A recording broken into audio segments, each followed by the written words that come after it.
Geografía, primer grado. Bloque 1. 9. Elementos y factores del clima.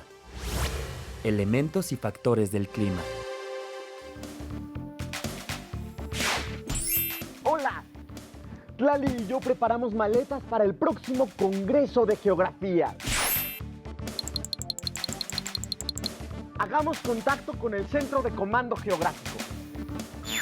Hola, así es, Edmundo me acompañará a Krill, Chihuahua, donde se llevará a cabo el evento que... Edmundo, no dejes tu chamarra.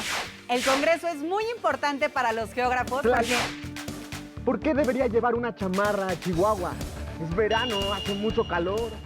Ese estado tiene temperaturas muy altas en verano, pero en Krill el clima es semifrío subhúmedo por la altitud a la que se localiza. La altitud es un factor del clima que puede influir en los elementos del clima, como la temperatura. ¿Elementos y factores del clima?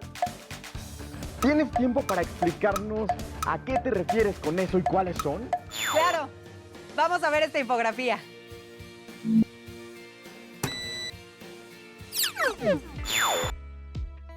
Los elementos del clima son las condiciones atmosféricas de un lugar, es decir, temperatura, presión atmosférica, viento, humedad y precipitación. La temperatura es el grado de calor en la atmósfera. Se origina cuando los rayos solares son absorbidos por la superficie terrestre y ésta, al calentarse, irradia energía en forma de calor. La presión atmosférica se refiere a la fuerza que una columna de aire ejerce sobre un lugar de la superficie terrestre. El viento, es decir, el aire que se mueve, se produce por la diferente presión atmosférica entre dos lugares. Por lo general, se desplaza de zonas de alta presión hacia regiones de baja presión. La humedad es la cantidad de vapor de agua en el aire y proviene de la evaporación de los cuerpos de agua.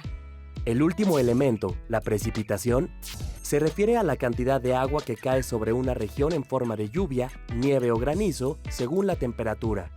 Ahora bien, todos los elementos son modificados por los factores del clima, y su interacción provoca que este último sea distinto de un lugar a otro.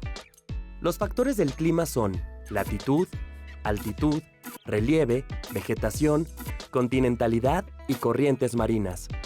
La latitud es la distancia entre el ecuador y cualquier paralelo. Condiciona la intensidad con la que los rayos del sol llegan a la superficie. Por eso las regiones cercanas al ecuador tienen temperaturas superiores a la de los polos. La altitud indica la distancia vertical entre un lugar y el nivel medio del mar. A mayor altitud, menor presión atmosférica y temperatura. El relieve es la configuración de la superficie terrestre. Las montañas alteran el desplazamiento de los vientos e influyen en la precipitación. La vegetación regula la temperatura y humedad de un lugar. A mayor vegetación, mayor humedad. La continentalidad se refiere a la distancia de un lugar con respecto a un cuerpo de agua. Las regiones cercanas a los océanos tienen temperaturas constantes y abundante humedad. Las más alejadas son secas y presentan temperaturas extremas. Finalmente, las corrientes marinas influyen tanto en la temperatura como en la humedad de las regiones por donde pasan.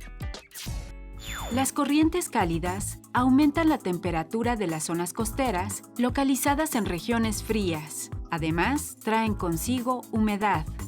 Las corrientes frías producen aire seco.